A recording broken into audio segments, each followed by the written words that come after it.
الحمد للہ رب العالمین الصلاۃ والسلام علی خاتم النبیین اما بعد اعوذ باللہ من الشیطان الرجیم بسم اللہ الرحمن الرحیم۔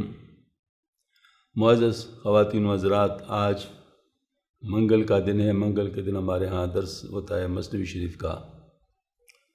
حضرت مولانا روم رحمۃ اللہ علیہ کے مثنوی شریف کا درس ہوتا ہے۔ آج انشاءاللہ اس میں دفتر ششم کی حکایت نمبر 127 سے شروع ہو رہا ہے۔ در بیان حدیث الصدق تمانیۃ والکذب ریبہ۔ اس حدیث شریف کے بیان میں کہ سچائی اطمینان ہے اور جھوٹ شک پیدا کرنے والا ہے۔ امام احمد رحمۃ اللہ علیہ و ترمذی رحمۃ اللہ علیہ نے امام حسن رضی اللہ عنہ سے روایت کی ہے کہ رسول اللہ صلی اللہ علیہ وسلم نے فرمایا، دع ما یریبک فإن الصدق تمانیۃ والکذب ریبہ، یعنی جو بات تمہیں شک میں ڈالے اس کو چھوڑ کر ایسی بات اختیار کرو جو بات تم کو شک میں نہ ڈالے، کیونکہ سچائی اطمینان کا باعث ہے اور جھوٹ شک پیدا کرنے والا ہے۔ یہ حدیث ان الفاظ کے ساتھ جامع صغیر سیوطی میں امام ابن حبان رحمہ اللہ سے مروی ہے۔ دل بیار آمد از گفتاری ثواب، آچنا کی تشنہ آرامد بآب۔ دل سچی بات سے اطمینان پاتا ہے جس طرح پیاسا پانی سے راحت پاتا ہے۔ جز دل محجوب کورا علتیس، اجنبی اشتاغبی تمیز نیست۔ سوائے محجوب کے دل کے جس میں کوئی خرابی ہو، جس کو نبی اور غبی میں تمیز نبی نہیں ہو۔ یعنی صدق و راستی کی خصوصیت ہے کہ اس سے دل مطمئن ہو جاتا ہے، بشرطے کہ دل میں قبول صدق کی صلاحیت بھی ہو۔ لیکن دل پر معاصی کے ظلمات کا حجاب پڑا ہو تو اس میں صلاحیت نہیں ہوتی۔ ایسا قلب نور و نار میں اور خیار و شرار میں حسن بھی کچھ تمیز نہیں کر سکتا، چہ جائے کہ اموری مگر محسوس کے متعلق رازگوئی سے مطمئن ہو۔ یہ بات بہت اہم ہے سمجھنا۔ یہ حدیث شریف اوپر جو بیان ہو گیا ہے تو خیر کافی ہے اطمینان کے لیے۔ مزید اطمینان کے لیے کچھ باتیں ایسی ہیں جو ہم مزید اطمینان کے لیے بہت دوسرے حدیث شریف سے حاصل کر سکتے ہیں۔ مثلا دجال جب خروج کرے گا تو اس کی نشانیاں کتابوں میں موجود ہوں گی، یہاں تک کہ اس کے ماتھے پہ کافر لکھا ہوگا اور ایک آنکھ ہوگی اس کی، اور بھی نشانیاں اس کی بہت ساری ہیں جو کتاب میں دی ہوئی ہیں۔ لیکن جو بیچارے محجوب لوگ ہوں گے، یعنی ان کو اس کا تمیز نہیں ہوگا، وہ اس حالت میں بھی اس کی طرف دوڑ رہے ہوں گے۔ کیوں؟ کیونکہ نفس کی جو خواہشات ہے وہ اس سے وہ پوری ہوئی تھی نظر ان کو نظر آ رہی ہوں گی۔ یہ چیز مطلب ہم نے تجربہ بھی کیا، دیکھا بھی ہے کہ واقعی انسان کی نفس کی جو خواہشات ہوتی ہیں وہ انسان کو غلط جگہوں پر لے جاتی ہیں۔ ان کو پتہ بھی ہوتا ہے کہ یہ چیز ٹھیک نہیں ہے، لیکن نفس کی خواہش کے مطابق وہ چلے جاتے ہیں، نتیجتاً اپنے آپ کو نقصان پہنچاتے ہیں۔ حضرت مولانا روم رحمۃ اللہ علیہ نے اس کو بہت طریقے سے ثابت کیا ہے۔ مثلا یہ دانے کے وہ جو جو مرغ ہوتا ہے وہ وہ جو دانہ اس کے لیے شکار کے لیے رکھا ہوتا ہے، تو وہ سمجھتا ہے تو میری خوراک ہے، وہاں جا کر وہ پھنس جاتا ہے، شکار ہو جاتا ہے۔ مچھلی کا مثال دی ہے۔ اور ورنہ پیغام کز موزہ بود، بر زند بر مہ شگافیدہ بود۔ ورنہ اگر قلب محجوب نہ ہو تو پھر جو پیام اور مضمون کے اصلی مقام سے ہو وہ چاند پر بھی اثر کرتا ہے، اور وہ اس کے اثر سے شق ہو جاتا ہے۔ اصلی مقام سے ہونے کا مطلب ہے کہ سچائی کے مطابق واقع ہو۔ اب سچائی، آپ صلی اللہ علیہ وسلم سچے تھے، صادق و امین پکارے جاتے تھے، تو آپ سے ہم نے جب اشارہ فرما دیا تو چاند بھی شق ہو گیا، کیوں؟ سچائی تھی۔ جبکہ جھوٹ ہوتا ہے، اس کی کوئی حیثیت نہیں ہوتی۔ میں شگافت وا دل محجوب نے ذا کے مردود است او محبوب نے۔ اور وہ چاند تو اس سے شک ہو جاتے مگر قلب محجوب متاثر نہیں ہوتا، کیونکہ المحجوب مردود ہے، محبوب نہیں ہے۔ یعنی ابو جہل بالکل پاس ہی تھا، لیکن چونکہ محجوب تھا وہ متاثر نہیں ہوا، اور چاند جو کہ بظاہر ایک بے جان چیز ہے وہ متاثر ہوا۔ پس وہ قلب مردود ہو جانے سے فاسد ادراک ہو جاتے ہیں۔ چاند سے مراد اگر قلب منور ہے تو مطلب ظاہر ہے، اگر چاند بمعنی حقیقی مراد تو حکم دائمی نہیں بلکہ بعض اوقات کے اعتبار سے جیسے آپ صلی اللہ علیہ وسلم کا دعوی نبوت صادق تھا اور آپ صلی اللہ علیہ وسلم کے صدق کے اظہار کے لیے اللہ تعالیٰ نے چاند کو شک کر دیا اور قلوب کفار متاثر نہ ہوئے، اور اس شقاق قمر میں آپ کے صدق کو متاثر کرنے سے ہو سکتا کہ آپ کا دعویٰ سبب ہو گیا حق تعالیٰ سے اس معجزہ کی درخواست کا، اور وہ درخواست سبب ہوئی اس معجزے کی ظہور کی، اور سبب کا سبب ہوتا ہے، بس دعوی نبوت سبب مؤثر فی الانشقاق ہو گیا۔ چونکہ اس مسافر بغدادی کی بات سچی تھی اور کوتوال میں قبول حق کی استعداد باقی تھی، اس لیے بغدادی کی یہ بات سن کر، یہ اصل میں گزشتہ حکایت کی طرف اس کا اشارہ ہو گیا ہے، جو بغدادی مسافر تھا وہ اس کی بات سچی تھی۔ اس نے کہا تھا کہ میں اس لیے آیا تھا کہ میں تو خواب میں نے دیکھا تھا کہ یہاں پر میرا مطلب حال ہوگا، تو میں تو اس کے لیے آیا، تو اسی لیے رات کو میں پھر رہا تھا کہ میرا مقصد کہاں سے حل ہو سکتا ہے، تو میرا مقصد اور کوئی اور نہیں تھا۔ تو اس کی بات چونکہ سچی تھی، تو کوتوال میں چونکہ قبول حق کی استعداد باقی تھی، لہٰذا اس کو بھی بات سمجھ آ گئی، اور اس نے سن کر کہا چشم شد چشم میں آسس از اشکی مبل نے گفت خشک بل از بوئی دل، اس اسس کے آنکھ غریبان کو تر کر دینے والے آنسوں سے چشمہ کی مان جاری ہو گئی۔ اس پر یہ اثر بغدادی کے خشک لفظوں سے نہیں بلکہ اس کے بوئی دل سے ہوا۔ آگے بیان فرماتے کہ مختلف کلاموں میں طمانیت اور ریبت کے علاوہ اور بھی آثار ہوتے ہیں۔ کہتے ہیں دل کا دل پر اثر ہوتا ہے۔ بعض اوقات انسان کا جو دل ہوتا ہے ایک خاص کیفیت اس پر طاری ہوتی ہے، اور اس نے زبان سے ایک لفظ بھی نہیں کہا ہوتا، لیکن دوسرے دلوں پر وہ اس کا اثر ہو جاتا ہے۔ ہاں جی، یہ بات ہوتے ہے کبھی، مطلب یہ دکھاتے ہیں اللہ تعالیٰ کہ مطلب وہ زبان سے ایک لفظ بھی نہیں کہتا، لیکن اس کا دل جو ہے نا گویا کہ اس چیز کیفیت کے ساتھ ہوتا ہے، تو اس کیفیت کا اثر۔ ہمارے جرمنی میں ایک دفعہ یہ شیخ عبداللہ اعظام تشریف لائے تھے۔ یہ فلسطینی تھے اور ہم نے جنگ افغانستان میں اپنی پروفیسری کو قربان کیا تھا، اور مطلب یہ ہے کہ وہاں جہاد میں شریک ہو گئے تھے، ان کے ساتھ شامل تھے ہر چیز میں۔ تو ان کے نمائندے کے طور پر وہاں جرمنی تشریف لائے تھے، تو وہاں چونکہ عرب تھے تو ہمارا بھی چونکہ ملنا جلنا عربوں کے ساتھ تھا، تو ایک جگہ پہ جہاں پر عربوں کا اجتماع تھا وہاں تشریف لائے تھے۔ صبح کی نماز پڑھا رہے تھے، اور جس وقت وہ نماز پڑھا رہے تھے تو اس کے پیچھے جتنے بھی پورا صف کا سفر ہو رہا تھا، کیوں اس کا دل، اس کی حالت یہی تھی، سورہ انفال پڑھ رہا تھا۔ تو مطلب یہ ہے کہ وہ سورہ انفال تو بہت سارے لوگ پڑھتے ہیں، لیکن چونکہ اس کا دل جو تھا وہ مطلب ہوتا تو پورے صف جو ہے نا پیچھے رو رہا تھا۔ یہ مطلب بعض دفعہ ایسا ہوتا ہے کہ زبان سے انسان کچھ نہیں کہتا، لیکن دل جو ہے وہ چونکہ ایک خاص کیفیت میں ہوتا ہے، اس کیفیت کا اثر دوسرے لوگوں پر بھی ہو جاتا ہے۔ ہاں جی، تو جو کلام ہوتا ہے جو دل سے آتا ہے، ہاں جی، وہ دل پر اثر کر لیتا ہے، اور جو دماغ سے آتا ہے تو دماغ پہ تو اثر کر سکتا ہے لیکن دل پر نہیں ہوتا۔ ہاں جی، بعض لوگوں کا دماغ سے ہوتا ہے نا، مطلب کوئی چیز اس نے بنا لی تو یہ ممکن ہے کہ وہ دوسرا آدمی اس سے اثر لے لے، عقلی طور پر لے لے گا، لیکن اس کا دل متاثر نہیں ہوگا۔ ہاں جی، دل میں کٹک باقی رہے گی۔ یک سخن از دوزخ آید سوئی لب، یک سخن از شیر جاں در کوئی لب۔ ایک بات دوزخ یعنی نفس سے لب کی طرف آتی ہے، اور ایک بات شیر جان یعنی بہشت سے لب کی کوچے میں پہنچتی ہے۔ یعنی کسی بات کا منشا نفس ہوتا ہے اور کسی کا روح، اور ہر ایک کا جدا اثر ہوتا ہے، جس میں ایک اثر طمانیت یا ریبت کی ہوتی ہے۔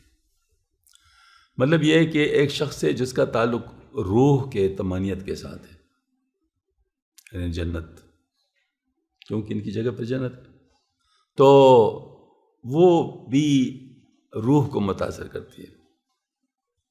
ہاں جی، اور کسی کی بات کوئی نفسانی بات ہوتی ہے، نفسانی خواہش کی بنیاد پر ہوتی ہے، تو وہ نفس کو متاثر کر لیتی ہے، اور دوسرے نفوس بھی اس سے متاثر ہوئے بغیر نہیں رہ سکتے، مطلب وہ بھی اس کا اثر لے لیتے ہیں۔ بحر جاں افزا و بحر پر حرج، درمیاں ہر دو بحر این لب مرج۔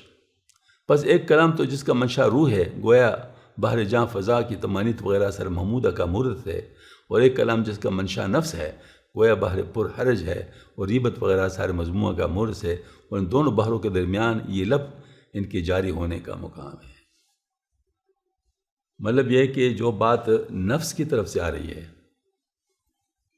تو وہ بات تو پھر نفس ہی کو متاثر کرے گا. یہ گانا کیا ہوتا ہے؟ ہاں جی، یہ گانا نفس کی طرف سے آیا ہوتا ہے نا، تو دوسرے لوگوں کے نفس متاثر ہوتے یا نہیں ہوتے؟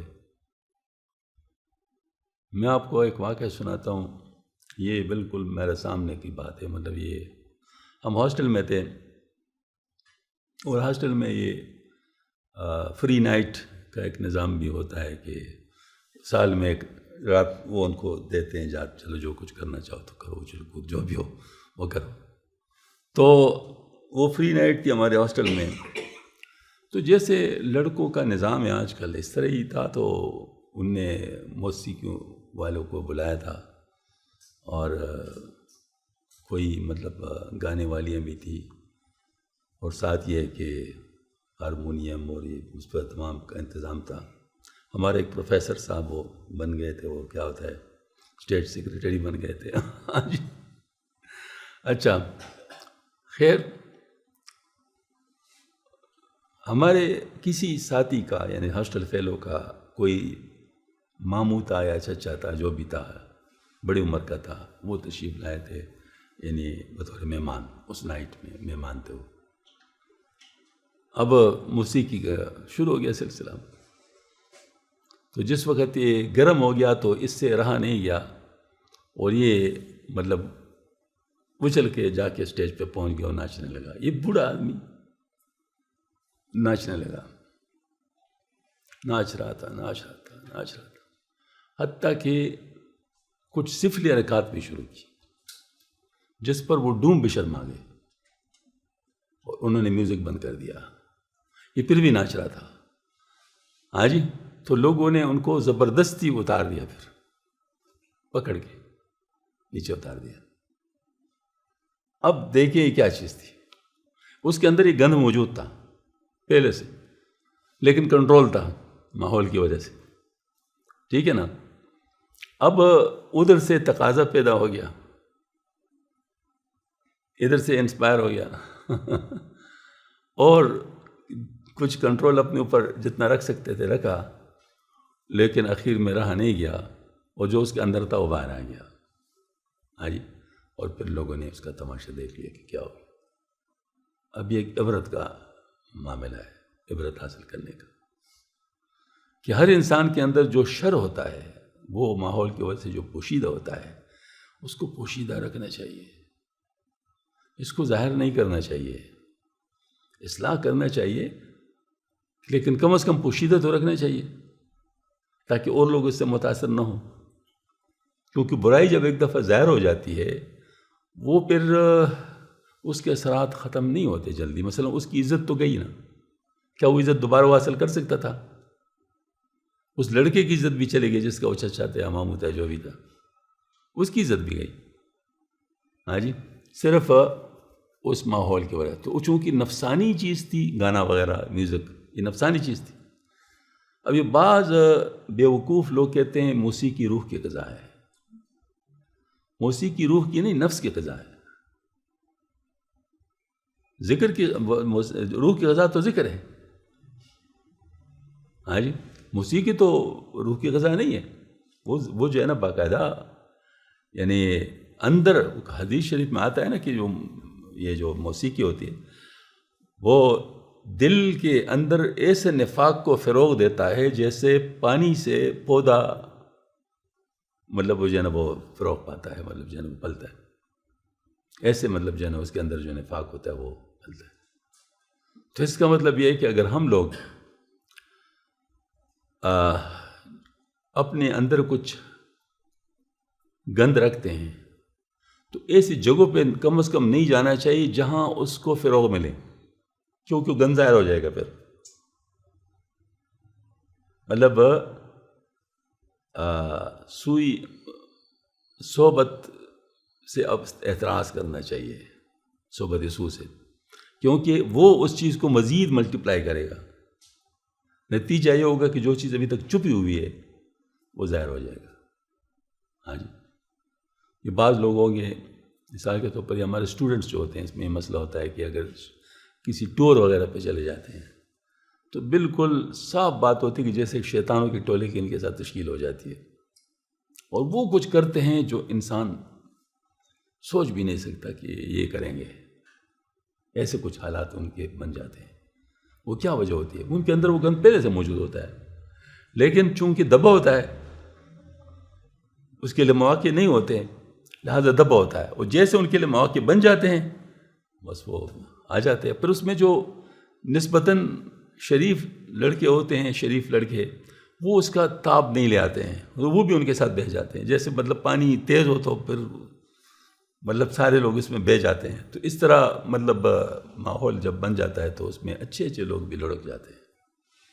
تو یہی وجہ ہے کہ انسان کو اپنی صحبت کا خیال رکھنا چاہیے کہ کس کے ساتھ اٹھتا بیٹھتا ہے۔ کبھی کبھی ایسا ہوتا ہے کہ خراب ماحول کا اثر اتنا زیادہ ہو جاتا ہے کہ انسان اپنے آپ کو بچا نہیں سکتا۔ اللہ پاک ہماری حفاظت فرمائے۔ تو مرج کے لفظ میں آیت مذکورہ کے فرمان میں 2 قسم کے شیرین و شور دریاؤں کے جاری کرنے کا ذکر کلمہ مرج کی طرف تلمیح ہے، یعنی جس طرح اللہ تعالیٰ نے مرج البحرین یلتقیان فرمایا ہے، اس طرح یہاں روحانی و نفسانی کلام گویا 2 دریا ہیں، ایک شیرین اور دوسرا شور یعنی ترش، اور لب جن پر سے دونوں قسم کے کلام گزرتے گویا وہ زمین ہے جو مرج بحرین کا محل ہے۔ چنانچہ لب کی تشبیہ کو آگے واضح فرماتے۔ یہ مرج کا لفظ جو ہے نا، یہ عربی کا ہے نا، اور مرج انگریزی کا، تقریباً دونوں اکٹھے ہو جاتے ہیں۔ مطلب یہ کہ وہ بھی ملنے والی بات ہے۔ ہاں جی، بحر جاں افزا وہ بحر عمر کا، ہر دو آن لب گزر دارند بو رہا۔ جان کو افزائش بخشنے والا دریا، عمر کو کم کرنے والا دریا، دونوں کے دونوں لب پر گزرتے اور جاری ہوتے ہیں، یعنی نقصان پہنچانے والا اور فائدہ پہنچانے والا دونوں زبان اور لب انہی پر جاری ہوتے ہیں۔ لیکن جس طرح دونوں قسم کے شیرین و شور دریاؤں کے ذائقہ اور الذوق پہچان لیتے، اس طرح دونوں کلاموں کی خوبی و خرابی کو ارباب تمیز شناخت کرتے ہیں۔ آگے مثال لبوں پر مختلف کلاموں کے آنے کی۔ اللہ اکبر۔ چو ینفلو درمیان شہرہا، از نواحی آمداں جا بہ رہا۔ جیسے شہروں کی طرح منڈی ہوتی ہے جہاں اطراف و جوانب سے قسم قسم کے مال آتے ہیں۔ منڈی میں ہر طرف سے مال آتے ہیں، تو اچھا مال بھی ہوتا ہے، برا مال بھی ہوتا ہے۔ ہاں جی، کالے محبوب قلبی کی زبر، کالے پرسود مستشرق چدر۔ بظاہر دل لبانے والا در حقیقت کوٹھا مال بھی آتا ہے جو گویا خریدار کی جیب کترنے والا ہے، اور پر نفع اور موتی کی طرح چمکیلا مال بھی آتا ہے جس کے خریدنے میں کوئی نقصان نہیں ہوتا۔ زی انپلو ہر کے بازر گان ترست، بر سراہو بر و بر قلب ہا دید و رست۔ اس منڈی والوں میں سے جو شخص زیادہ ماہر سوداگر ہو وہ خالص اور ناخالص مال کا فرق پہچاننے والا ہے۔ یہ بھی راجہ بازار ہے نا، یا یہ دوسرا جو ہے، تو اگر آپ وہاں جائیں تو آپ کو 1 نمبر مال بھی ملے گا، 2 بھی ملے گا، 3 نمبر کا بھی ملے گا۔ تو میں نے ایک صاحب سے پوچھا، میں نے کہا آپ کیسے پہچانتے ہیں؟ تو انہوں نے مجھے کہا کہ مجھے ایک ایلبو دے دی، کہتے یہ کیسا ہے، دوسرے دے دی، یہ کیسا ہے۔ وہ بظاہر جو زیادہ اچھا نظر آتا تھا وہ نمبر 2 تھا، اور جو ذرا مطلب تھوڑا سا کم سا نظر آتا تھا وہ نمبر 1 تھا۔ ہاں جی، اب یہ ہے کہ وہ واقعی کوئی ماہر ہی ہوگا جو اس کو پہچانتا ہوگا، ویسے تو عام طور پہ نہیں کوئی پہچان سکتا، اور وہ تجربے سے پتہ چلتا ہے۔ مطلب جس وقت مثال کے طور پر اس نے ایک مال لے لیا، اس کو ٹرائی کیا، وہ ظاہر علم جو ہوتے ہیں یہ جو اس کے کام کرنے والے ہوتے ہیں وہ اس کو فٹ کرتے ہیں، تو پھر پتہ چلتا ہے کتنی دفعہ گھمانے سے اس کے ساتھ کیا ہو جاتا ہے۔ ہاں جی، تو ان کو پتہ چلتا ہے کہ یہ مال کیسا ہے، دوسرے کے بارے میں ان کو پتہ چلتا ہے کہ یہ مال کیسا ہے، تو ان کو تجربے سے پتہ چل جاتا ہے کہ یہ چیز تو اس طرح، یہ چیز تو اس طرح۔ باقی لوگ ویسے صرف نگاہ سے اس کو پہچاننا اس کا بڑا مشکل ہوتا ہے، کیونکہ جو لوگ بناتے ہیں وہ بھی تمام چیزیں جان کر بناتے ہیں کہ دھوکہ دینا کیسا ہوتا ہے۔ وہ اس طریقے سے دھوکہ دینے کی مہارت کی وجہ سے وہ چیز یعنی وہ جو نقلی ہوتا ہے وہ اصلی سے زیادہ اچھی نظر آتی ہے، لیکن ظاہر جو شناخت کرنے والا ہوتا ہے، جو جاننے والا ہوتا ہے، وہ اس میں فرق کر لیتا ہے کہ اصل چیز کیا ہے اور نقلی چیز کیا ہے۔ شد یہ نفلو مرد را دار البرباہ وہاں دیگر را از عما دار الجناح، اس مبصر سوداگر کے لیے تو یہ منڈی نفع بخش ہے، اور دوسرے غیر مبصر کے لیے عدم بصیرت کی وجہ سے تقصیر تجارت کی جگہ ہے۔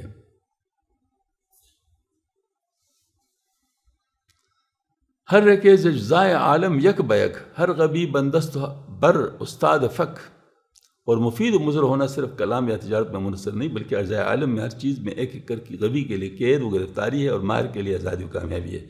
بس اجزائے عالم کے تعلق میں خدا تعالیٰ سے دور ہو گیا، اور دوسرے انہی اجزاء کو مضر سمجھ کر خدا تعالیٰ کا مقرب ہو گیا۔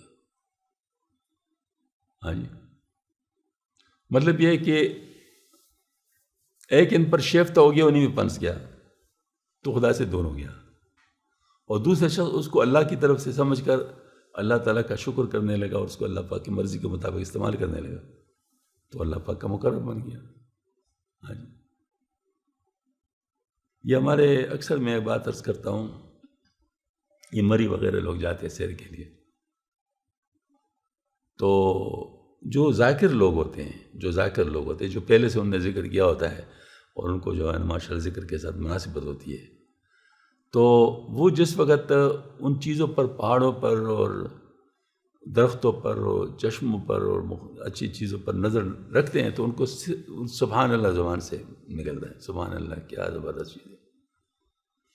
ہاں جی، تو ان کا ذکر جاری ہو جاتا ہے، یعنی گویا کے جواب میں، اور جو لوگ اس چیز کے عادی نہیں ہوتے، وہ اسی میں پڑھ کے جو نماز پڑھنے والے ہوتے ہیں نماز بھی چھوڑ دیتے ہیں، اور ادھر لغویات میں پڑ جاتے ہیں، خرافات میں پڑ جاتے ہیں، یعنی گویا کہ وہ غافل ہو جاتے ہیں، غفلت کے شکار ہو جاتے ہیں ان چیزوں کی، جو کہ اللہ کی یاد دلانے والی چیزیں۔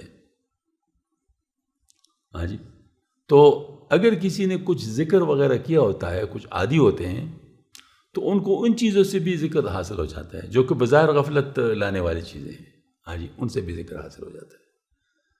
سبحان اللہ ذکر ہی ہے نا، جب انسان کسی عجیب چیز کو دیکھ کر کے سبحان اللہ، ماشاء اللہ، ہاں جی، کوئی چیز مل جائے الحمدللہ، ہاں جی، تو یہ سب اللہ تعالیٰ کا ذکر ہے۔ تو جن کو ذکر کی عادت ہوتی ہے وہ ان چیزوں سے بھی ذکر حاصل کر لیتے ہیں۔ بر کے کندست و بردی گرچو زہر، بر کے لطفست و بردی گرچو قہر، بس ایک چیز ہے، ایک شخص پر قند ہے اور دوسرے شخص پر گویا زہر ہے، ایک کے لیے لطف ہے اور دوسرے کے لیے گویا قہر ہے۔ بر کے دیوست اور بردیگر چہور، بر کے نارست و بردیگر چنور۔ آپ تھوڑا سا دیکھ لیں حضرت کے اس کلام کو، جو فارسی جانتے ہیں ان کا تو پتہ ہوگا کہ کتنا تیز کلام ہے، جو نہیں بھی جانتے ان کو بھی اندازہ ہونا چاہیے کہ کیسے یہ الہامی کلام ہے، مطلب یہ کہ ویسے خود جمع کرنا بڑا مشکل ہے۔ اب دیکھیں نا کیا کہتے ہیں، بر کے دیوست اور بر دے کر چہور، ایک کے لیے جن ہے، دیو ہے، دوسرے کے لیے حور کی طرح ہے، اور ایک کے لیے نار ہے یعنی آگ ہے، دوسرے کے لیے نور کی طرح ہے، یعنی آپس میں بالکل مقابل چیزوں کو کس طرح لایا، مطلب کیسے کافی ہے اور کیسا معنی ہے۔ تو ایک شخص گمراہ کرنے کے لیے بمنزلہ شیطان ہے، اور دوسرے کو راحت ایمانی بخشنے کے لیے مثل حور ہے، ایک کے لیے موجب عذاب یعنی آتش ہے، اور دوسرے کے لیے گویا نوری ہدایت ہے۔ بر یک گنجست و بر دیگر چمار، بر یک دردست و بر دیگر چخار، نہ وردست، بر یک وردست و بر دیگر چخار، ایک کے لیے فوائد کا خزانہ ہے اور دوسرے کے لیے گویا مضر سانپ ہے، ایک کے لیے فرد بخش پور ہے اور دوسرے کی خلش پیدا کرنے کا کانٹے کی مانند ہے۔ بر یک شیروں بر دیگر ترش، بر یک مبہوت بر دیگر چہش، ایک کے لیے شیریں اور دوسرے کے لیے ترش ہے، ایک کے لیے حیران کن ہے اور دوسرے کے لیے مثل ہوش ہے۔ بر یک پنہاؤ بر دیگر عیاں، بر یک سودست بر دیگر زیاں۔ اب دیکھو نہیں کیسی الفاظ، مطلب یعنی، اور یہ حضرت کا انداز کلام جو تھا نا اس طرح نہیں تھا کہ وہ باقاعدہ سوچ سوچ کے لکھتے تھے، وہ ان کا جو تھا خلیفہ چلپائی، وہ قلم اور کاغذ ان کے ہاتھ میں ہوتا تھا اور حضرت فرماتے تھے اور وہ لکھتے جاتے تھے۔ یہ مطلب مثنوی اس طرح لکھی گئی ہے. تو یہ ماشاءاللہ ایک کلام جو تھا وہ اس لیے تو حضرت مولانا عبدالرحمن جامی رحمۃ اللہ علیہ نے جو اس کے بارے میں فرمایا نا کہ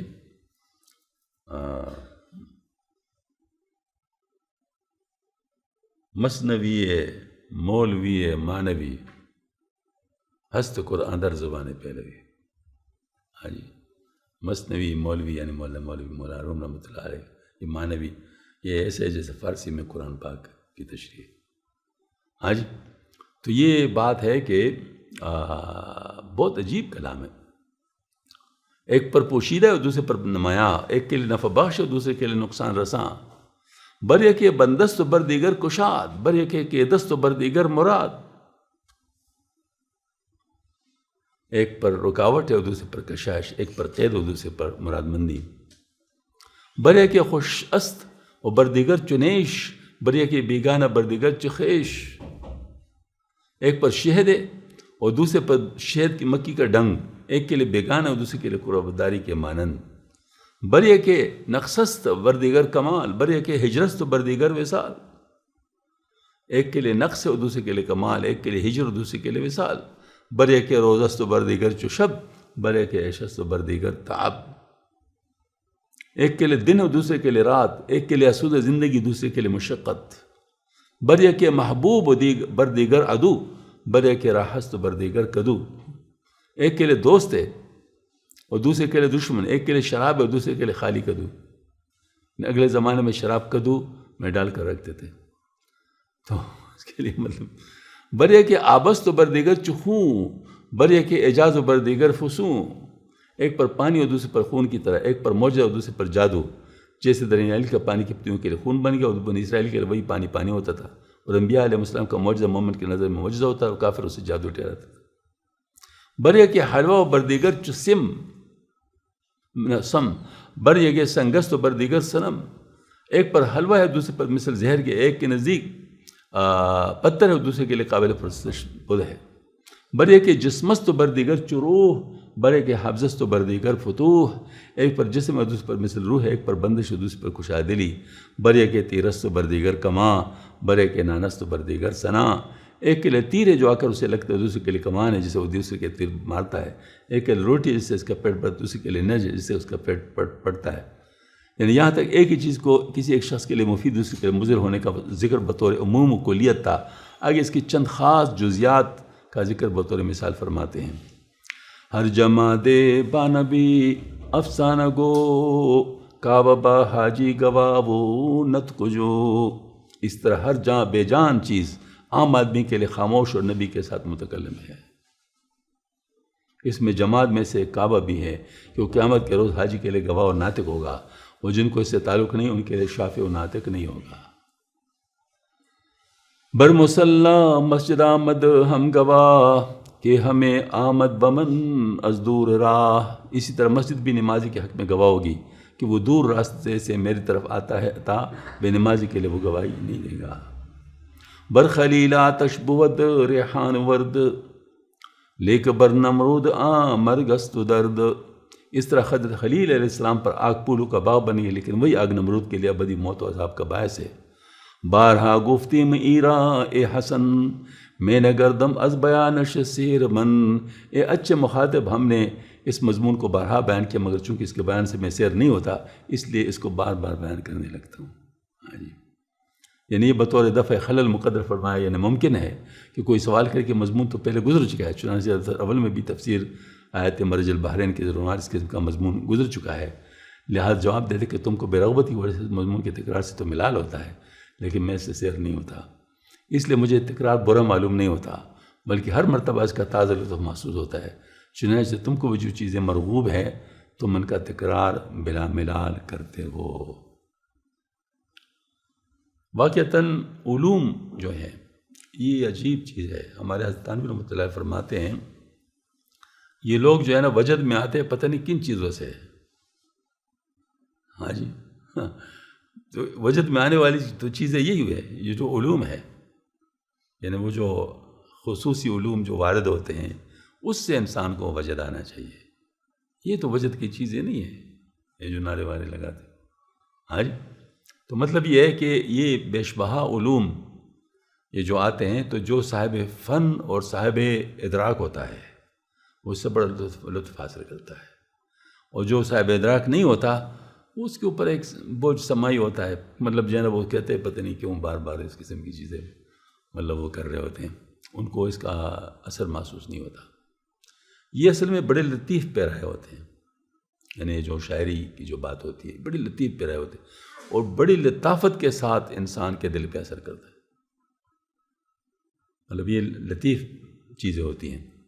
اس میں اگر کسی کے اندر کثافت ہے تو اس لطافت کو محسوس نہیں کر سکتا۔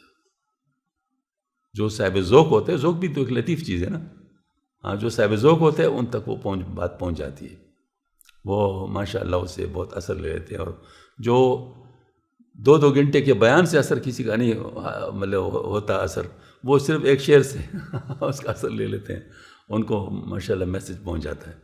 لیکن جو دوسرے صاحب جو صاحب کثافت ہوتے ہیں وہ کہتے ہیں پتہ نہیں کیا کہا ہے، ہاں جی یہ بھی کوئی چیز ہے، یہ بھی کوئی چیز ہے، ہاں جی تو ظاہر ہے مطلب وہ صحیح اپنے طور پہ جو کہہ رہا ہے وہ ٹھیک ہی کہہ رہا ہے، اس کو اثر نہیں ہو رہا تو ٹھیک ہے، ہر ایک کا اپنا اپنا کام ہے۔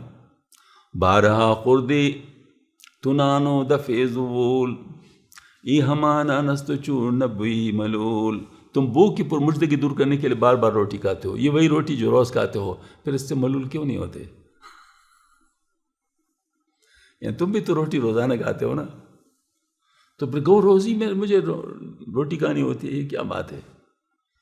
تو جیسے آپ کے لیے روٹی ہے اس طرح میرے لیے یہ چیزیں ہیں۔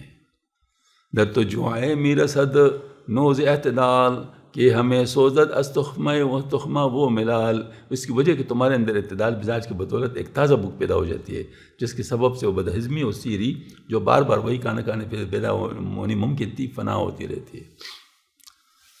ایک وقت میں آپ ساری چیزیں نہیں حاصل کر سکتے، ایک وقت گزرنے کی ضرورت ہوتی ہے، تو اس وجہ سے ساری چیزیں ایک وقت میں نہیں ہوتی، بلکہ اس کے لیے ایک وقت چاہیے ہوتا ہے، اور اس وقت کے بعد پھر وہ بالکل وہ تازی چیز بن جاتی ہے۔ آج تو یہی بات ہے۔ ہر کے راہ درد مجاعت نقط شد نوشدن با جز اور عقد شد، اور جس شخص کو بھوک کا دکھ بالفعل عارض ہو گیا، ہمیشہ کے معمولی غذا کا نہیں بن جانا اس کے عضو کے ساتھ وابستہ ہو گیا۔ لذت از جو استنے از نقلنو بامجاد از شکر نان جو، کھانے کی لذت بھوک سے ہے نہ کہ نئی غذا سے، بھوک کے ساتھ تو جو کی روٹی بھی اس شکر سے بہتر ہے معلوم ہوتی جو بھوک کے بغیر کوئی کھائے۔ مشہور واقعہ ہے حضرت عمر بن عبدالعزیز رحمۃ اللہ علیہ کا، کہ ان کا کوئی ساتھی تھے جو کھانے کے معاملے میں کافی نازک مزاج تھے، ہاں جی یعنی بڑی مطلب جو ہے نا ان کی وہ تھی کہ یہ چیز کھانی چاہیے نہیں کھانی چاہیے، اس طرح بہت ہوتے ہیں بعض لوگ۔ وہ کسی کام سے آ گیا تو حضرت کام میں لگے رہے بس، وہ کہتے جی ابھی ظاہر کھانا کھائیں گے، تو وہ انتظار کرتا رہا، ظہر کی نماز کا وقت آ گیا، ظہر کی نماز بھی پڑھی، پھر اس کے بعد کام ہوتا رہا، یہ انتظار عصر تک بات پہنچ گئی، ہاں جی اب اس کے پیٹ میں مطلب ہو گیا، لیکن حضرت قصدن مطلب جو ہے اس کی طرف التفات نہیں کر رہے تھے کہ مطلب آنکھوں سے آنکھیں ملائیں، بالکل جس وقت عصر کی نماز پڑھے بھائی چلو چل کھانا کھا لیتے، یہ بڑا خوش ہو گیا کہ اب خلیفہ کے گھر کا کھانا کھائیں گے۔ اب خلیفہ نے کیا کہ وہ جو مرچ اور نمک یا اس قسم کی چیز جو تھی وہ لائے، اور خشک روٹی وہ پانی میں بھگو کر اس کے ساتھ جو ہے نا مطلب وہ کھا رہے ہیں آج، اور یہ بھی اس کو بھی بڑا مزہ آیا کیونکہ ظاہر بھوک تو بہت شدید تھی، اس کو بڑا مزہ آیا۔ تو خیر کھانا جب کھا لیا، انہوں نے کہا کیسے پایا؟ کہتے ہیں بہت مزہ آیا، کہتے ہیں روز آپ اس طرح کھا سکتے ہیں آپ روز اس طرح کھا سکتے ہیں، یعنی اگر آپ تھوڑا سا صبر کر لیں اور اپنے آپ کے اوپر یعنی اس طرح جبر کر تو آگے آپ کے لیے پھر وہی چیز ایسی ہو جائے گی۔ ہاں جی کھانے تو بہت مؤثر آئے ہیں ہمیں، جو دیکھ کے چک کے دل سے بائے ہمیں، پر سب سے لذیذ تھے وہ کھانے اے بھوک جو تو نے کبھی کبھی کھلائے ہمیں کوفتہ برسفرے من گو مباش گرسرا نانے تھئی کوفتاس، یہ سادی عرب کلام ہے. پس بے جو ایست وستخما تمام آملالت نیز تکرار کلام. بس معلوم ہے کہ تمہارے اعادہ مضمون سے ملول ہونا بالکل یا بھوک نہ ہونے اور بدہضمی سے ہے، نہ کہ تکرار کلام سے. اور نہ ہر جگہ تکرار موجب ملال ہوتا ہے، حالانکہ تم کو ہر چیز کی تکرار سے ملال نہیں ہوتا. اس کی ایک اور مثال سنو. چو دکانوں مکیس و قیل و قال در فریب مردست نائد ملال. تم کو دکان تجارت سے و خریداروں کو تنگ پریشان کرنے سے اور سارا دن جک چک کرنے سے جلوں کو پھسلانے میں کیا کرتے ہو ملال نہیں آتا. مثلا ایک دکان ہے کسی کا اور اس پر رش ہے. اب ایک آدمی اس کو کہتے ہیں یہ اٹھا لو، وہ اس کو اٹھا کے مطلب جو ہے نا وہ دیتا ہے. پھر اس کے بعد دوسرا، پھر تیسرا. جس کو بیٹھنے کا بالکل موقع ہی نہیں ملتا کہ آرام کر لے. کیا خیال ہے، خوش ہوتا ہے اس سے یا ناراض ہوتا ہے؟ خوش ہوتا ہے کہ اس کو فائدہ ہوتا ہے. ہاں جی. تو اس کا مطلب ہے کہ اس طرح یہ جو لوگ فائدہ جانتے ہیں کس چیز کا تو ان کو ملال نہیں ہوتا، اور جو فائدہ نہیں جانتے تو ان کو ملال ہوگا. چوز غیبت وکل لحمی مردما شست سالت اسیر یہ نامد ازاں. اور لوگ غیبت کرتے اور لوگوں کو گوشت کھاتے کھاتے 60 سال تک اس سے تم کو سیری نہیں ہوئی. یعنی غیبت اتنی مزیدار چیز ہے تمہارے لیے کہ روزانہ کرتے ہو تمہیں اس سے فراغت نہیں ہوتی. ان لوگ کا گوشت کہنا کنایا ہے ان کی غیبت کرنے سے بنا پر. ولا یغتب بعضکم بعضا ایحب احدکم ان یاکل لحم اخیہ میتا فکرہتموہ. اور تم ایک دوسرے کے پیٹھ پیچھے برا نہ کہو، بھلا تم میں سے کوئی یہ گوارا کرے گا کہ اپنے مرے ہوئے بھائی کا گوشت کھائے؟ یہ تو یقیناً تم کو گوار نہیں. یہاں ایک عجیب نکتہ ہے کہ مولانا اس الزامی جواب میں انسان کے ان افعال مکروہ کا ذکر کر رہے ہیں جو طبعاً یا عادتاً تقریباً سب سے صادر ہوتے رہے ہیں. طبی افعال جیسے اکل و شرب اور عادی افعال جیسے بے و شراب میں جگ جگ کرنا، پس غیبت کو انشانوں میں لانا، اس بات پر شاید ہے کہ اس میں بھی تقریباً سب لوگ کسی نہ کسی حد تک مبتلا ہے. اس بنا پر یہاں مولانا کا ہر شخص خطاب صحیح ہو سکتے ہیں، بخلاف اس کے دیگر معاصی مثلا زنا، قمار، قتل وغیرہ ان عام لوگ صادر ہوتے ہیں. نہ افعال مکروہ عادیہ میں اس کی مثال لائی جا سکتی ہے، نہ مولانا کے الزامی ذکر سے عام خطاب فرما سکتے. پس اس سے معصیت غیبت کی امگیری اور اس کی وسیع ابتلا سے قیاس کرنا چاہیے. اللہ محفظ من آفات اللسان. شست سال سے مراد ساری عمر ہے، یعنی ساری عمر تو غیبت سے باز نہ ہے، کیونکہ اکثر لوگ اس عمر تک پہنچتے ہیں. شعرہا در عشق کوہبہ گفتتو بے ملالت ہم چو گل بش گفتتو. اور لو تم نے بہت سے اشعار بدکار عورتوں کے عشق میں کہیں اور بلا مال اس شعرگوئی سے تم شگفتہ رہے ہو. مدہا در سید شلہ گفتتو بے ملالی بارہا بش گفتتو. تم نے بہت سے تعریف اشعار کسی عورت کی شرمگاہ کو قابو میں لانے کے لیے کہیں اور بلا مال بارہا اپنے اس طبی موضوع سے تم شگفتہ ہوئے ہو. یہ میں آپ کو یہ ذرا تھوڑا سا بہت تیز کلام ہے، کہاں کہاں پہنچ گئے. میں اس کی ایک سادہ بات عرض کرتا ہوں. یہ عام شاعری کیا چیز ہوتی ہے؟ عام شاعری جس کو ہمارے مشاعروں میں جو ہوتی ہے، یقین کیجئے نہ اس کا سر ہوتا ہے نہ پیر، نہ اس کا کوئی مطلب نہ کوئی طریقہ، اور ہم خواہ لوگ اس پہ واہ واہ کر رہے ہوتے ہیں اور پوری رات بھی سن رہے ہوتے ہیں اور جو ہے نا مطلب اس سے بور نہیں ہو رہے تھے، حالانکہ اس کا کوئی مطلب نہیں ہو. جیسے پنکھڑی ایک گلاب کی سی ہے، یہ نمائش شراب کی سی ہے، واہ واہ واہ واہ واہ واہ. کیا ہوا؟ کیا چیز ہوگی؟ کون سا مضمون ادا ہو گیا؟ مفید مضمون. ہاں جی. لیکن اس پر واہ واہ واہ واہ واہ، کیا بات کیا بات ہے، واہ جی، دوبارہ دوبارہ دوبارہ تکرار. یہ چیز ہے. تو اس کا مطلب یہ ہے کہ فضولیات اس سے انسان نہیں سیر ہوتا، فضولیات سے انسان سیر نہیں ہوتا، کیونکہ اس کا نفس اس کے ساتھ وہ ہے، عادی ہے. وہ جو روح والی بات ہے وہ چونکہ نفس نہیں چاہتا، لہذا اس کے بارے میں کہتے ہیں یہ کیا کہا، یہ کیا کہا. ہاں جی. ورنہ یقین جانیے کہ غالب کا پورے دیوان پڑھ لو نا تو آپ کو کیا نظر آئے گا. میر کا پورا دیوان پڑھ لو تو آپ کو کیا ملے گا. اور حضرت مولانا روم رحمۃ اللہ کا ایک شعر ہے، میں کہتا ہوں اگر وہ سمجھ میں آ گیا، اس پر عمل ہو گیا تو پوری زندگی آپ کی کامیاب ہو جائے گی. اور وہ شعر کون سا ہے؟ وہ یہ ہے کہ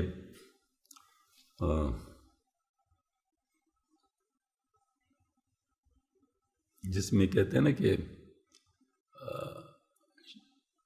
شیخ کا جو ہے نا مطلب جو ہے نا قال را بگزار مرد حال شو پیش مرد کامل پامال شو،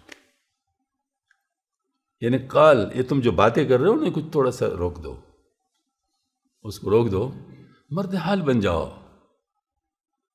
یعنی صاحب عمل بن جاؤ، مرد حال بن جاؤ۔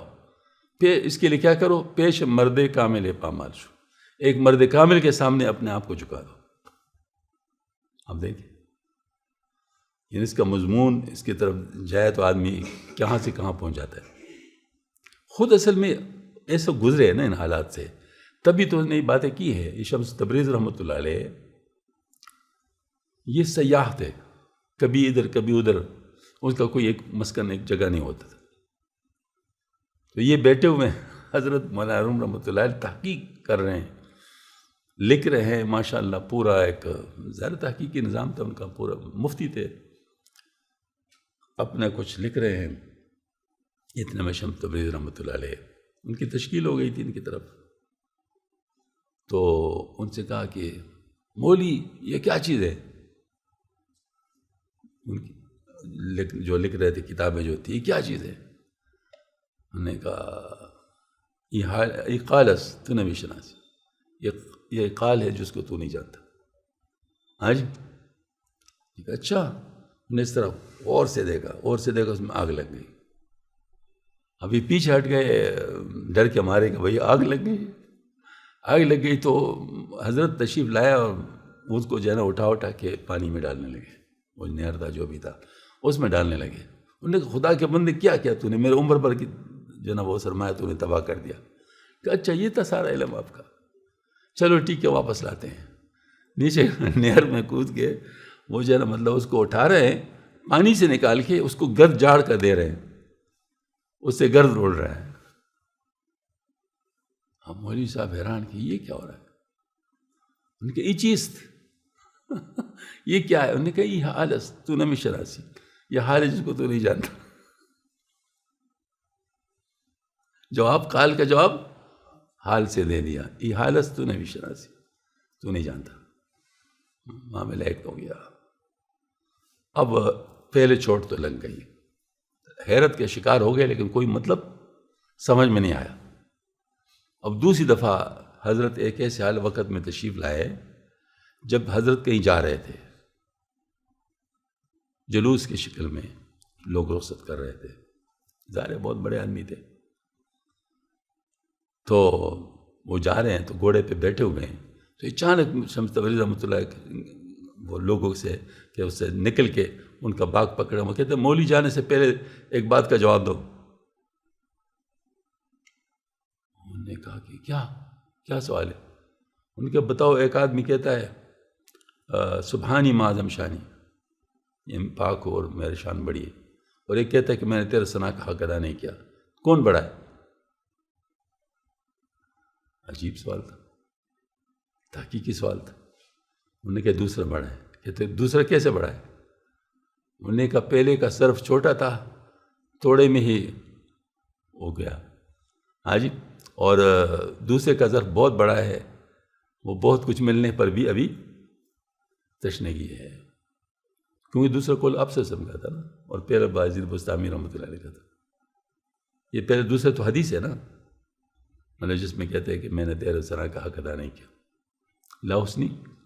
لاؤسی ثنا علیک، آج وہ تو حدیث شریف ہے، اس پر جو ہے نا وہ ہل گئے حضرت، یہ معاملہ کچھ عجیب سا ہے، مطلب یہ شخص کون ہے؟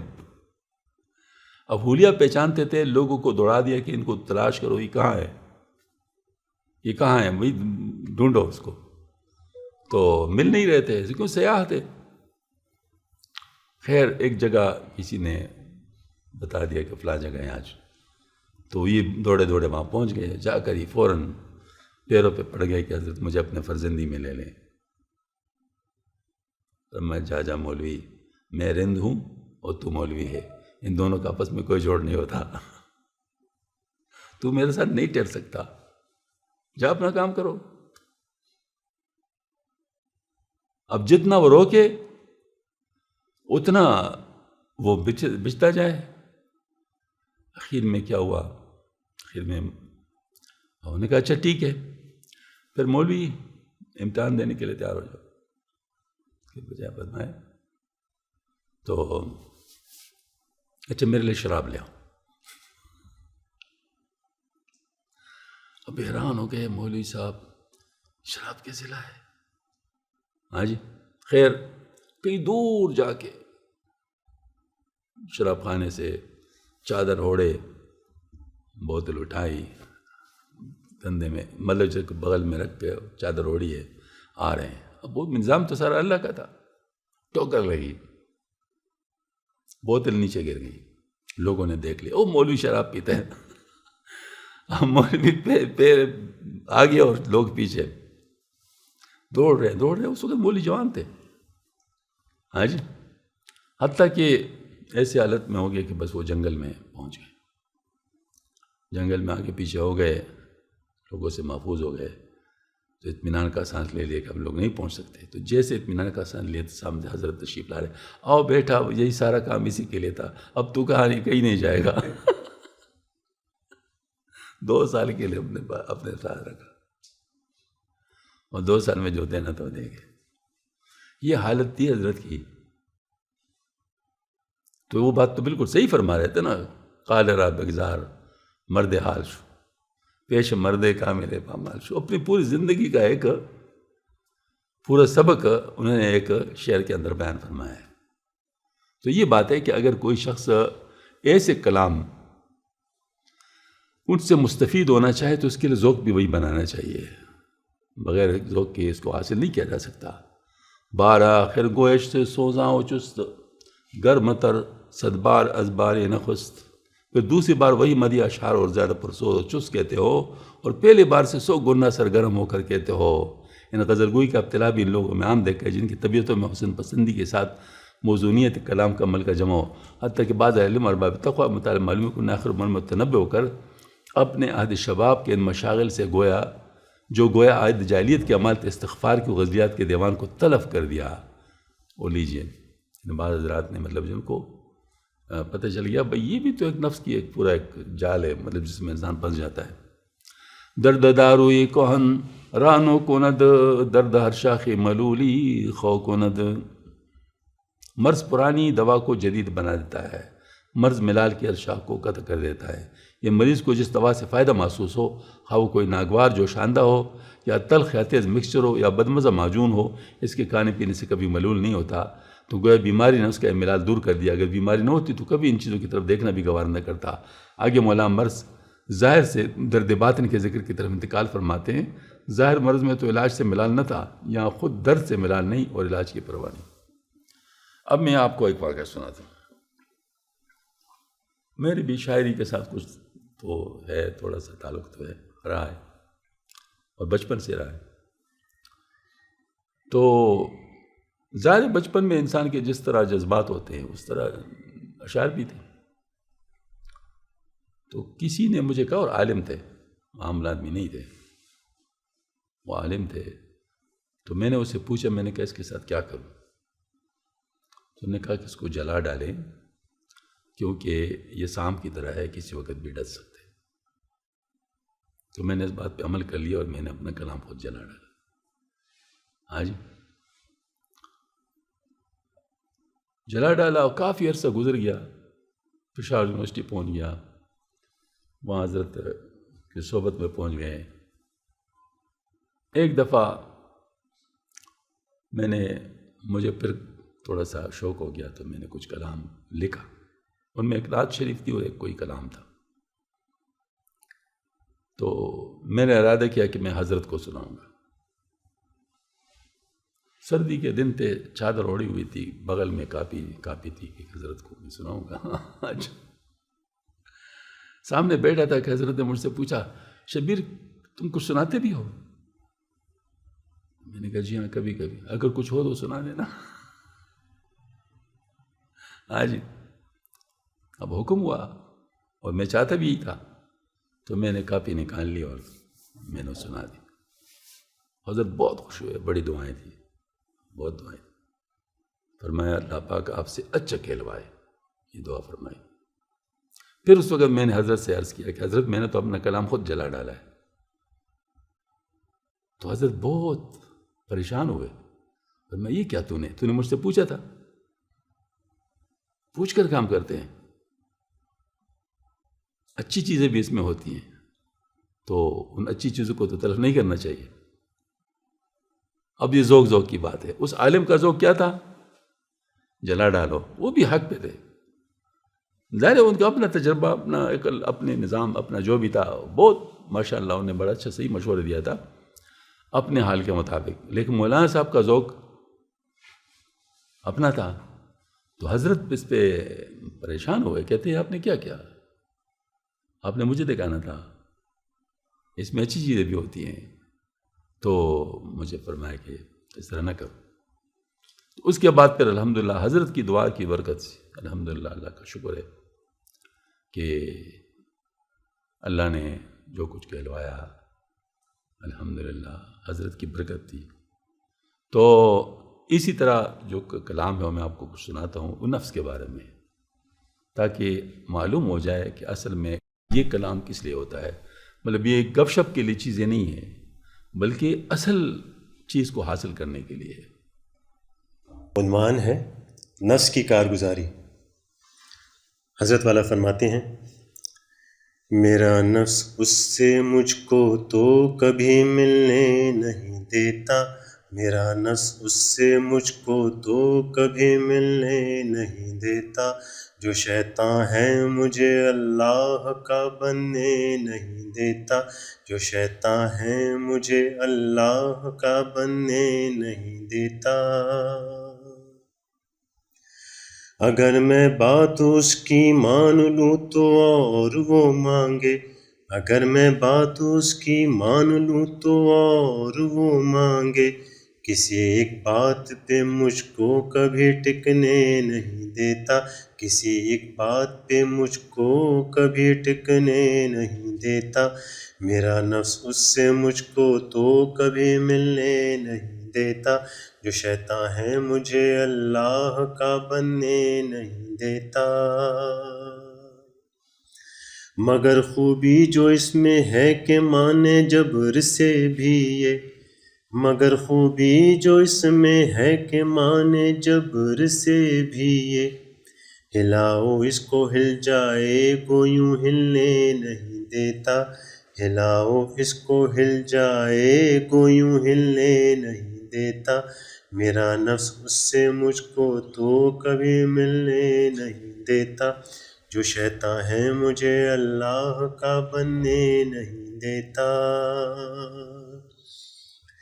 طریقہ اس کی اصلاح کا ہے کہ مانو نہیں اس کا، طریقہ اس کی اصلاح کا ہے کہ مانو نہیں اس کا، بغیر اس کے کسی بھی طرح سنبھلنے نہیں دیتا، بغیر اس کے کسی بھی طرح سنبھلنے نہیں دیتا، میرا نفس اس سے مجھ کو تو کبھی ملنے نہیں دیتا، جو شیطان ہے مجھے اللہ کا بننے نہیں دیتا۔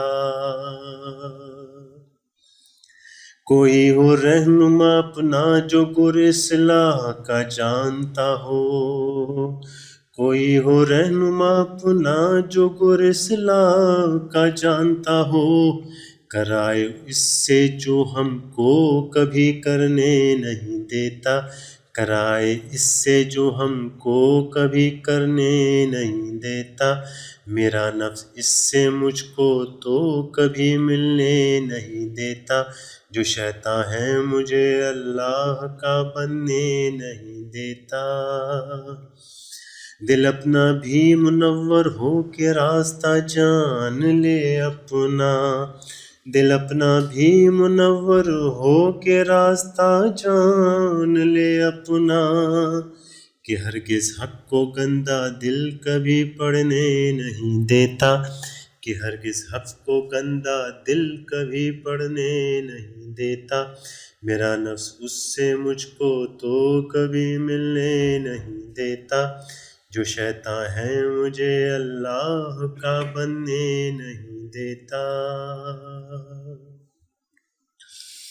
اگر ہو نفس گاڑی تو بنے دل اس کا ڈرائیور پھر، اگر ہو نفس گاڑی تو بنے دل اس کا ڈرائیور پھر، ہو ان میں نقص کسی میں آگے وہ بڑھنے نہیں دیتا، ہو ان میں نفس کسی میں آگے وہ بڑھنے نہیں دیتا۔ یعنی دل بھی صحیح ہو، تسویہ قلب جس کو ہم کہتے ہیں، اور نفس بھی ٹھیک ہو، تزکیہ نفس ہو چکے ہو۔ یہ نفس گاڑی ہے اور دل ڈرائیور ہے، تو ڈرائیور اگر ٹھیک نہیں ہے تو گاڑی اگر اچھی بھی ہو تو کام نہیں ہوتا، اور اگر گاڑی خراب ہو تو ڈرائیور اچھا بھی ہو تو کام نہیں، مطلب دونوں ٹھیک ہونے چاہیے ورنہ پھر کام نہیں ہوگا۔ میرا نفس اس سے مجھ کو تو کبھی ملنے نہیں دیتا، جو شیطان ہے مجھے اللہ کا بننے نہیں دیتا۔ ذکر سے دل ہو ٹھیک اور نفس کو دینا جہد کی گولی، ذکر سے دل ہو ٹھیک اور نفس کو دینا جہد کی گولی، اور ہے برسات کے داؤ شیطان کا وہ چلنے نہیں دیتا، اور ہے برسات کے داؤ شیطان کا وہ چلنے نہیں دیتا۔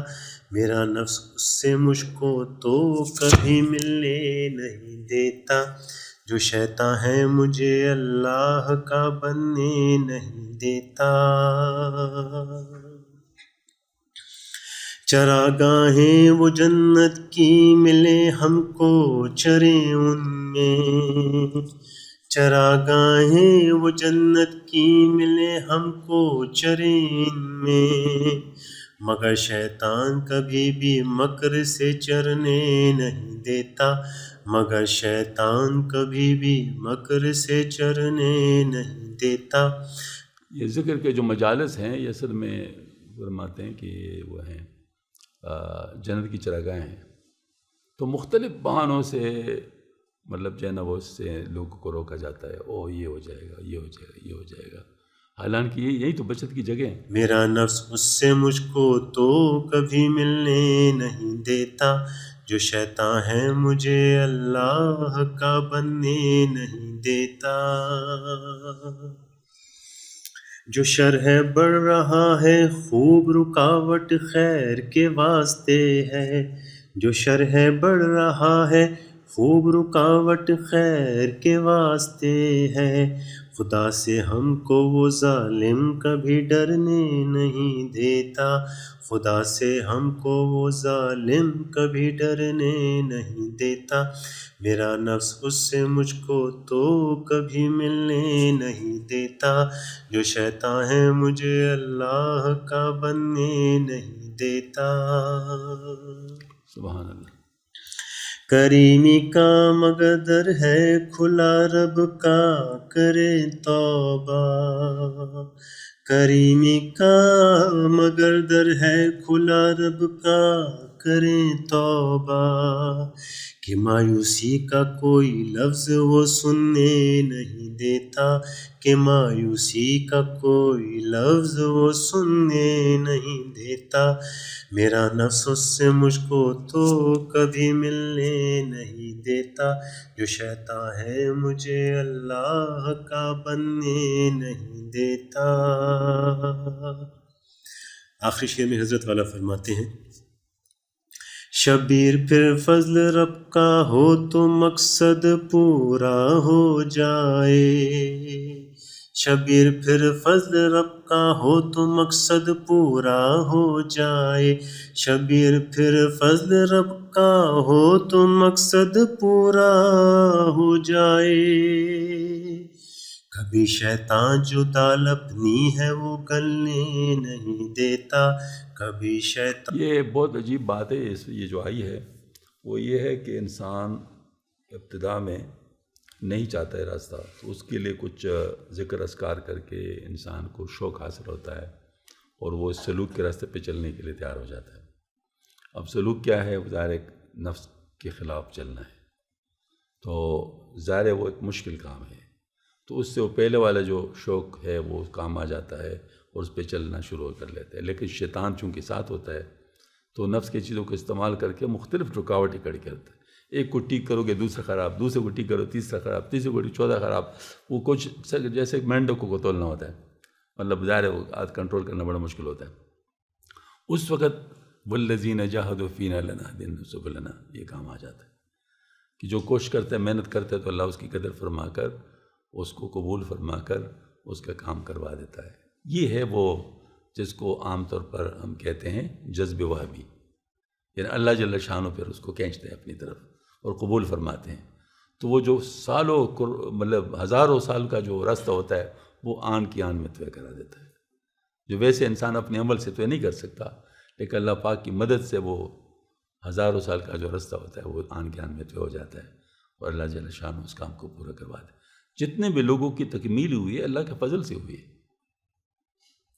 اور حدیث شریف میں تو آتا ہے کہ کوئی بھی اپنے عمل سے جنت نہیں جائے گا، اللہ کے فضل سے جائے گا. تو اللہ کا فضل ہو جاتا ہے. البتہ اللہ پہ اعتماد اور بھروسہ یہ لازم ہے، اس کے ساتھ اچھا گمان یہ لازم ہے، اور عمل میں سستی نہیں کرنا چاہیے، عمل میں کوشش جاری رکھنی چاہیے. تو کبھی بھی انسان اپنے عمل سے احساس کو مکمل نہیں کر سکتا، لیکن اللہ پاک کے فضل سے مکمل کر لیتا ہے. اللہ تعالی ہمیں بھی نصیب فرمائے. وآخر دعوانا الحمدللہ رب العالمین.